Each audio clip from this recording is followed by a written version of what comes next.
वृक्षवल्ली आम्हा सोयरी वनचरी तुकाराम महाराजांच्या या अभंगातून वृक्षांचं महत्त्व अधोरेखित होतं. पण गेल्या काही वर्षात इतकी बेसुमार वृक्षतोड झाली की आता जंगल पाहायचं म्हटलं की चंद्रपूर किंवा गडचिरोलीला जायचं का असाच प्रश्न पडतो. ग्लोबल वॉर्मिंगमुळे निर्माण झालेली स्थिती आणि वृक्षांची गरज लक्षात घेऊन यावेळी राज्य सरकारनं व्यापक मोहीम हाती घेतली आहे. त्यानुसार 1 जुलैला राज्यभरात 2 कोटी झाडं लावली जाणार आहेत. विशेष म्हणजे सरकारनं वृक्ष लागवडीची मोहीम हाती घेतली आणि तब्बल 3,11,66,000 लोकांनी वृक्ष लागवडीसाठी वनविभागाच्या वेबसाईटवर नोंदणी केली.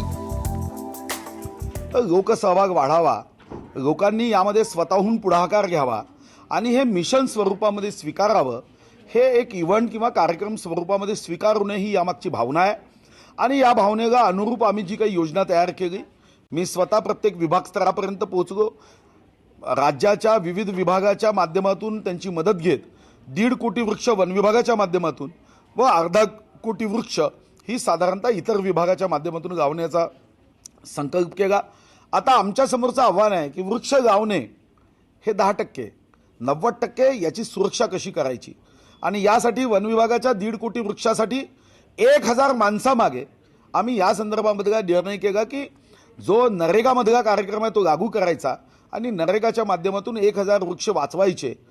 इतर विभागाला आम्ही 1 तारखेनंतर त्यांनी वृक्ष वाचवण्याच्या संदर्भात जे आवाहन केलं त्याला ते प्रतिसाद देत उत्तम पद्धतीने काम करेल असा माझा विश्वास आहे. वृक्ष लागवडीसाठी राज्यभरात 65,644 ठिकाणं निश्चित करण्यात आली असून 3,05,50,604 खड्डे तयार झालेत. या ठिकाणी 147 प्रकारच्या प्रजाती लावल्या जाणार आहेत. वन विभाग, सामाजिक वनीकरण, FDCM यांनी 5 कोटी रोपांची उपलब्धता केली आहे. खासगी लोकांना 50% सवलतीच्या दरात झाडं दिली जातील.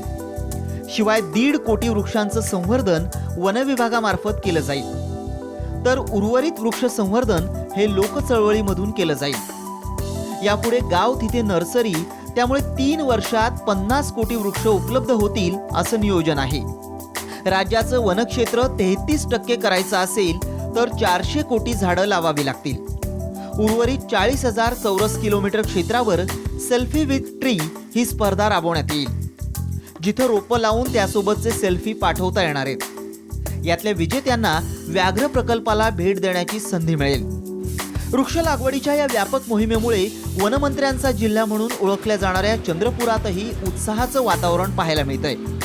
वृक्ष लागवडी संदर्भात जनजागृती करण्यासाठी वनमंत्री सुधीर मुनगंटीवार यांच्या गृह जिल्ह्यात भिंतींवर प्रबोधनपर चित्र काढून नागरिकांची मानसिकता तयार करण्याचा प्रयत्न केला जातोय.